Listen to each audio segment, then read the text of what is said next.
आज है 27 सितंबर 2025 दिन शनिवार। नमस्कार, सुप्रभात। न्यूज छत्तीसगढ़ में आपका बहुत बहुत स्वागत है। इससे पहले आप छत्तीसगढ़ के कौन से जिले से न्यूज को देख रहे हैं, कमेंट में हमें जरूर बताइए। साथ ही डेली अपडेट रहने के लिए चैनल को सब्सक्राइब जरूर करें। राजधानी में रंगीलो रास गरबा 2025 का आयोजन 28 सितंबर से नवरात्रि पर दिखेगा गरबे का अद्भुत रंग। शारदीय नवरात्रि के पावन अवसर पर राजधानी रायपुर में गरबे की धूम मचने वाली है। बूढ़ा तालाब के पास स्थित बलबीर सिंह जुनेजा इंडोर स्टेडियम में रंगीलो रास गरबा 2025 का भव्य आयोजन किया जा रहा है। यह आयोजन 28 सितंबर से 30 सितंबर 2025 तक चलेगा। धरना प्रदर्शन पर सख्ती, अब नगर निगम से लेनी होगी अनुमति, 4 विभागों से एनओसी अनिवार्य।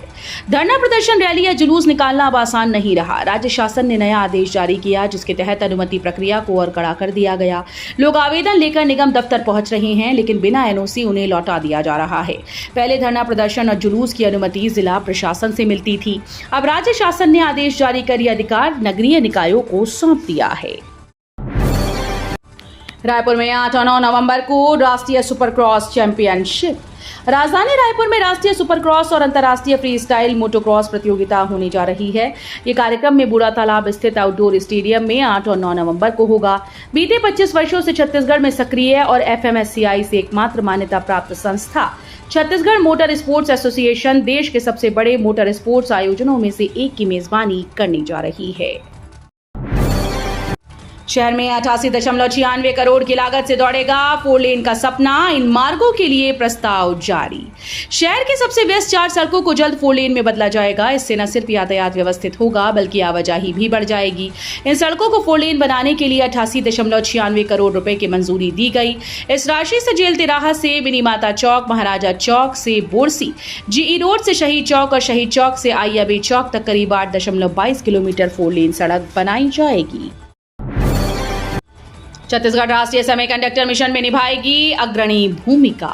मुख्यमंत्री विष्णुदेव साय ने राजधानी रायपुर स्थित मुख्यमंत्री निवास कार्यालय में मेक इन सिलिकॉन राष्ट्रीय symposium on enabling indigenous semiconductor infrastructure के पोस्टर और आधिकारिक वेबसाइट का शुभारंभ किया। ये संगोष्ठी भारत में सेमीकंडक्टर मिशन को नई दिशा देने और देश में स्वदेशी तकनीक क्षमताओं को मजबूत करने की पहल है।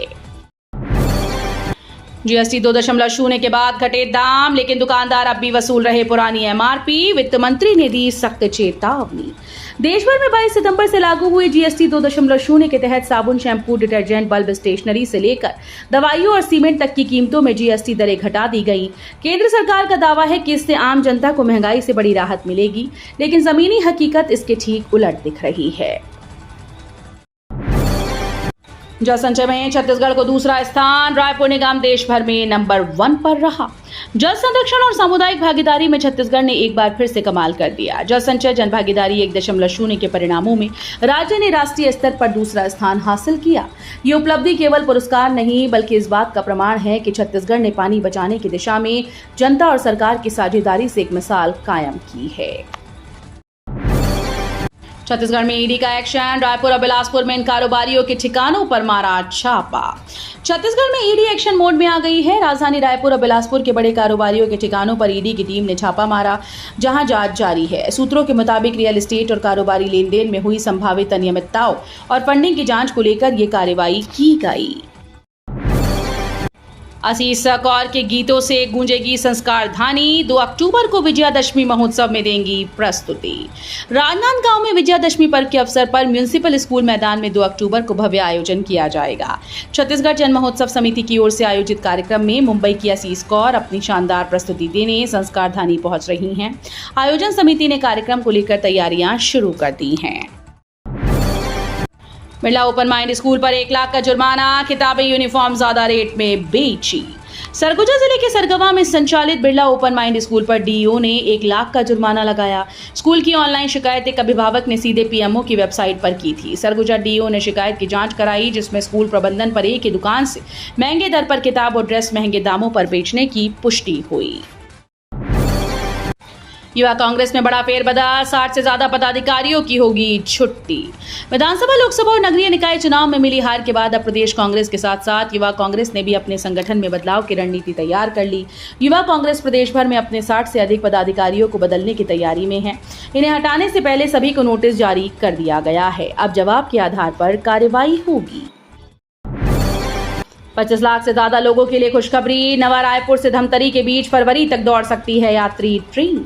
खत्म होगा बस से महंगा और लंबा सफर का दौरा, कुरूद तक पटरी बिछी। सिर्फ 22 किलोमीटर का बचा काम। नवा रायपुर से कुरूद तक पटरी बिछाने का पूरा हो गया है। कुरूद से धमतरी तक करीब 22 किलोमीटर मिट्टी का काम हो गया। गिट्टी पटरी और रेल लाइन का काम बचा है।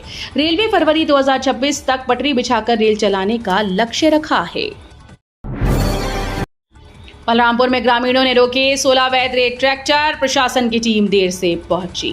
बलरामपुर जिले के वाड्रफ नगर क्षेत्र में अवैध रेत खनन और परिवहन का मामला सामने आया। पंसरा पंचायत के कैलाशपुर गांव में ग्रामीणों ने अवैध रूप से रेत ले जा रहे 16 ट्रैक्टर को रोका। हालांकि प्रशासन की देरी के कारण सभी चालक रेत डंप कर मौके से भाग गए।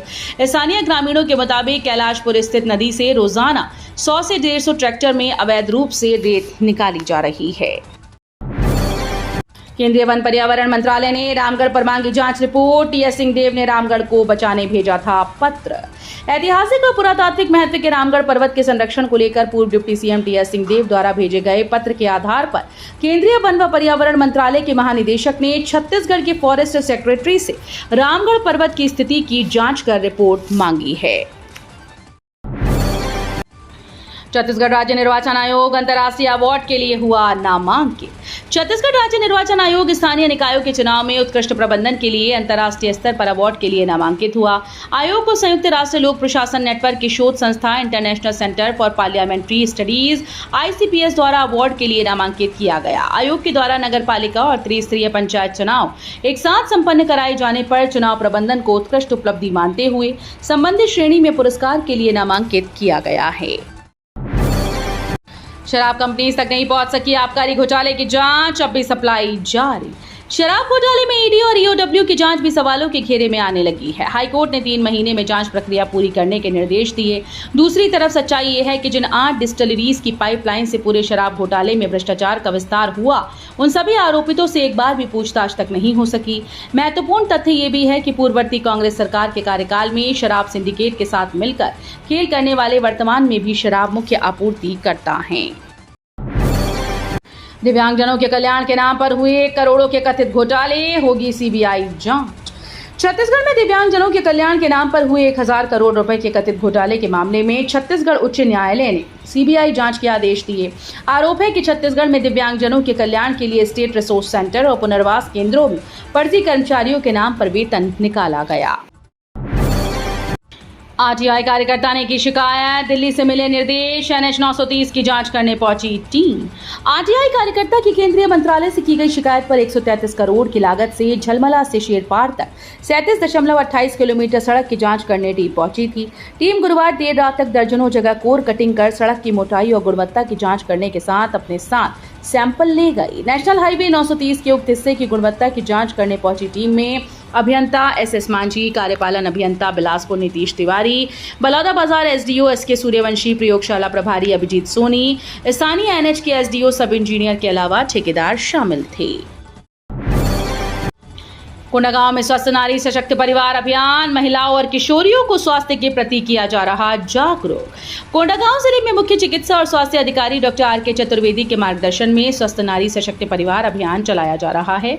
इस क्रम में संबलपुर के फनस पदर पारा स्थित आंगनबाड़ी केंद्र में शिशु संरक्षण कार्यक्रम और पोषण तिहार पखवाड़ा का आयोजन किया गया। रायपुर सांसद खेल महोत्सव 2025। रायपुर सांसद खेल महोत्सव 2025 गांव-गांव, घर-घर में खेलों की संस्कृति स्थापित करना ही हमारा संकल्प है। इसी उद्देश्य से रायपुर सांसद ब्रजमोहन अग्रवाल ने बलौदाबाजार भाटापारा कलेक्ट्रेट में एक महत्वपूर्ण बैठक ली, जिसमें 7 से 11 अक्टूबर तक बलौदाबाजार, सिमगा और भाटापारा विकासखंड में होने वाली खेल प्रतियोगिताओं की तैयारियों की समीक्षा की और आवश्यक दिशा निर्देश दिए गए। Stenography and secretarial assistant Hindi trade परीक्षा में छक्की उमा देश में अव्वल, पीएम करेंगे सम्मानित। महिला आईटीआई भिलाई की stenography and secretarial assistant Hindi trade की परीक्षार्थी उमा अखिल भारतीय स्तर पर आयोजित परीक्षा में देश में प्रथम स्थान प्राप्त किया।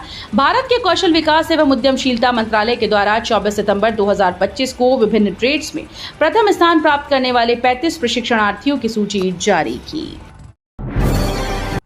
रायपुर के 53,000 खसरा का होगा डिजिटल सत्यापन। छत्तीसगढ़ में खाद्य नागरिक आपूर्ति और उपभोक्ता संरक्षण विभाग ने खरीफ विपणन वर्ष 2025-26 के लिए डिजिटल क्रॉप सर्वे एवं गिरदावरी के सत्यापन संबंधी दिशा निर्देश जारी कर दिए हैं। इस कड़ी में रायपुर जिले के AgriStack digital crop survey Bhuiyan software में दर्ज फसल प्रविष्टियों का 5% यानी 53,000 खसरों का रैंडम सत्यापन मोबाइल ऐप के माध्यम से किया जाएगा। रावण दहन को लेकर बवाल। बिलासपुर के सरकंडा इलाके में दशहरा पर्व पर रावण दहन को लेकर सियासी रंग चढ़ गया। स्थानीय साइंस कॉलेज मैदान में रावण दहन की अनुमति किसी अन्य समिति को दिए जाने से नाराज और पांचल लोकमंच समिति के नेताओं ने बीजेपी पर प्रशासनिक दबाव डालकर परंपरा तोड़ने का आरोप लगाया। वहीं कांग्रेस ने भी इस मुद्दे को उठाते हुए बीजेपी पर हिंदू परंपराओं के साथ राजनीति करने का इल्जाम लगाया है। उड़ीसा से गुजरात के बीच अमृत भारत ट्रेन को मिलेगी सुविधा, पीएम मोदी करेंगे शुभारंभ। भारतीय रेल यात्रियों की सुविधा हेतु एक और सौगात देने जा रही है। आज 27 सितंबर 2025 को पीएम नरेंद्र मोदी ब्रह्मपुर से उधना के बीच अमृत भारत एक्सप्रेस ट्रेन का शुभारंभ करेंगे। ये ट्रेन उड़ीसा से गुजरात तक सीधी लंबी दूरी की कनेक्टिविटी उपलब्ध कराएगी और पूर्वी, मध्य और पश्चिमी भारत के अनेक महत्वपूर्ण जिलों और शहरों को जोड़ेगी। इस नई ट्रेन के मार्ग में दक्षिण पूर्व मध्य रेलवे के रायपुर, दुर्ग और गोंदिया स्टेशन शामिल हैं। छत्तीसगढ़ सरकार का बड़ा फैसला। छत्तीसगढ़ में खेल और खिलाड़ियों को प्रोत्साहित करने के लिए सरकार लगातार नई पहल कर रही है। इस कड़ी में छत्तीसगढ़ ओलंपिक एसोसिएशन की बैठक में अहम फैसला लिया गया। बैठक के बाद मुख्यमंत्री विष्णुदेव साय ने घोषणा की है कि अब ओलंपिक में भाग लेने वाले खिलाड़ियों को राज्य सरकार की ओर से 21 लाख रुपए की आर्थिक मदद दी जाएगी।